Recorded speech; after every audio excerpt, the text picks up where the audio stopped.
আমার সাথে তার আইসিইউতে যে কথা হয়েছে, আমি বললাম যে তুমি কেন এই কাজ করতে গেলা?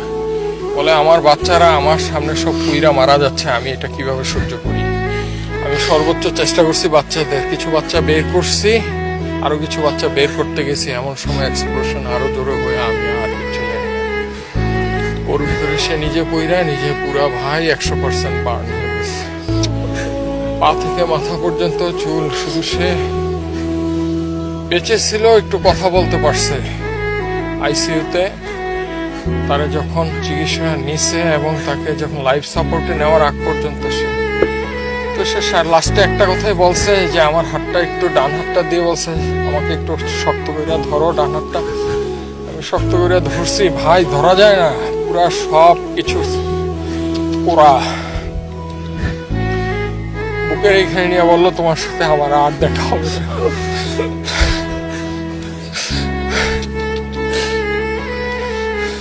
এরপরে ভাই ভেন্টিলেশনে নিয়ে যায়, এর 1-1.5 ঘন্টা পরে কার্ডিয়াক অ্যারেস্ট করে সে পৃথিবী থেকে